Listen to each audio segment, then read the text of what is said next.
কেউ দুর্নীতিতে অভিযুক্ত, কেউ অভিযুক্ত পণের দাবিতে হেনস্থায়, কেউ আবার বিজেপির ঘনিষ্ঠ বলে দাবি।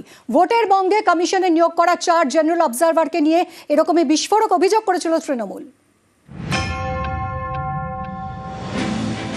পশ্চিমবঙ্গে নির্বাচন ঘোষণা হয়ে গিয়েছে। 23 ও 29 এপ্রিল ভোট। রাজ্যে জেনারেল অবজারভার নিয়োগ করেছে নির্বাচন কমিশন। 294 বিধানসভা আসনের জন্য 294 জন জেনারেল অবজারভার। প্রত্যেক জেনারেল অবজারভার বিধানসভা ভিত্তিক রিপোর্ট দিচ্ছেন কমিশনকে। নির্বাচন কমিশন রিপোর্ট দেখে নির্দেশ দিচ্ছে, সেই মতো পদক্ষেপ করছেন জেনারেল অবজারভাররা। এই জেনারেল অবজারভারদের নিয়েই বৃহস্পতিবার একের পর এক বিস্ফোরক অভিযোগ করে তৃণমূল।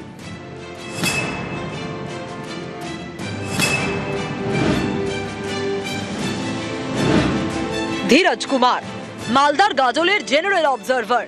তৃণমূলের দাবি, মহারাষ্ট্রের হেলথ কমিশনার থাকাকালীন 8,000 কোটি টাকার অ্যাম্বুলেন্স টেন্ডার দুর্নীতিতে অভিযুক্ত এই ধীরজ কুমার। বিরোধীরা বলেছিলেন যে লোকাল লিডারের আত্মীয়কে বেনিফিট করার জন্য এই টেন্ডারটা ডাকা হয়েছে। আমরা একটা জিনিস বুঝতে পারছি যে কাদেরকে বেছে বেছে আনা হচ্ছে। তাদেরকে বেছে বেছে আনা হচ্ছে যাদের বিজেপির প্রতি কোনো না কোনো রকমের দায়বদ্ধতা রয়েছে। তাদেরকে এখানে ডিপ্লয় করা হয়েছে যাতে তারা বিজেপির অঙ্গুলি হেলনে এখানে কাজ করে।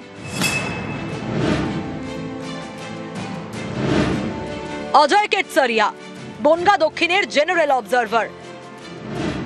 তৃণমূলের দাবি, মধ্যপ্রদেশের সাতনার কালেক্টর থাকাকালীন প্রায় 40 একর সরকারি জমিকে ব্যক্তিগত জমিতে পরিবর্তন করানোর অভিযোগ ওঠে তাঁর বিরুদ্ধে। রেওয়া কমিশনারের রিপোর্টে তিনি দোষী সাব্যস্ত হন। তারপরেও মধ্যপ্রদেশের বিজেপি সরকার তাকে ক্লিন চিট দেয় বলে দাবি। ছবিটা আপনারা দেখুন।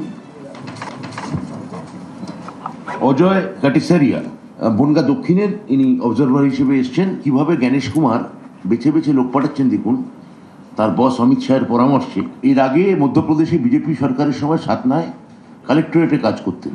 তার নামে দুর্নীতির অভিযোগ আসে। তৎকালীন মধ্যপ্রদেশ সরকার শিবরাজ সিং চৌহান একটা কমিশন চালায় এবং তাই তিনি দোষী সাব্যস্ত হন। 2025 সালে 7ই নভেম্বর গভর্নমেন্ট চেঞ্জ হয়ে যায়। তার পরবর্তী যে বিজেপি সরকার আসে তারা আবার একটা কমিশন বসিয়ে তাকে ক্লিন চিট দেন। তার মানে এক বিজেপি সরকার তাকে দুর্নীতির জন্য অভিযোগ করছে, আরেক বিজেপি সরকার তাকে দুর্নীতির জন্য ছাড় দিচ্ছে। এই লক্ষ্যে আমাদের বনগা দক্ষিণে শ্রী জ্ঞানেশ কুমার, জ্ঞানের ঈশ্বর, আমাদের অজ্ঞান করার জন্য একে পাঠিয়েছেন।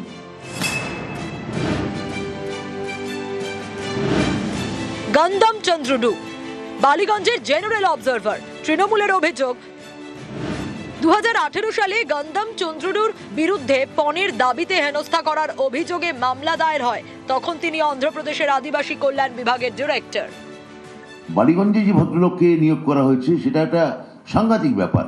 গন্ধম চন্দ্রডু ফৌজদারি মামলা, পণ লেনদেন, ডাউরি, হ্যারাসমেন্ট অন্ধ্রপ্রদেশে করেছেন। আদিবাসী সম্প্রদায়ের সঙ্গে বিশ্বাসঘাতকতা করেছেন। আদিবাসীদের সঙ্গে সত্যি বিজেপি কি চোখে দেখে এই গন্ধম চন্দ্রডু সেটা দেখিয়ে দিয়েছেন অন্ধ্রপ্রদেশে। সরাসরি বিজেপির আস্থাভাজন এবং বিজেপির যাকে বলে ঘনিষ্ঠ আমলা, এই রকম লোককে আমাদের বালিগঞ্জে পাঠানো হয়েছে। এই প্রত্যেকটা ঘটনা প্রমাণ করে শ্রী জ্ঞানেশ কুমার তিনি এই 294টা কেন্দ্রে একদম যাকে বলে টোটাল স্ক্যাম করছেন। অরিন্দম ডাকুয়া উত্তর 24 পরগনার মধ্যমগ্রামের জেনারেল অবজারভারের দায়িত্বে। তৃণমূলের দাবি, তিনি ওড়িশার মুখ্যমন্ত্রীর ব্যক্তিগত সচিব ছিলেন। ওড়িশার বিজেপি সরকারের মুখ্যমন্ত্রীর অফিসের গুরুত্বপূর্ণ পদেও ছিলেন। মধ্যমগ্রামের অবজারভার অরিন্দম ডাকুয়া, ওড়িশা যে বিজেপি সরকার স্থাপিত হলো, মুখ্যমন্ত্রীর নাম হচ্ছেন মাননীয় শ্রী মোহন চরণ মাঝি, তার অফিসে সিএমওতে সচিব হিসেবে কাজ করতেন। এটা মানে বোঝা যায় যে কেমন লোককে পাঠানো হচ্ছে, যে এটা কোনো যে এটা টেকনিক্যাল পোস্টিং নয়। রাজনৈতিক অফিসের সঙ্গে মন্ত্রীর অফিসের সিএমওর সরাসরি লিয়াজও করতেন। তো এই সব লোকজন আমাদের এখানে আসছে। দুর্নীতির বিরুদ্ধে কথা বলছে তৃণমূল, এটাই তো জোক অফ দ্য ইয়ার। দুর্নীতি আর তৃণমূল তো সমার্থক শব্দ, দুজন থেকে আলাদা করা যায় না। নিউজ 18 বাংলা।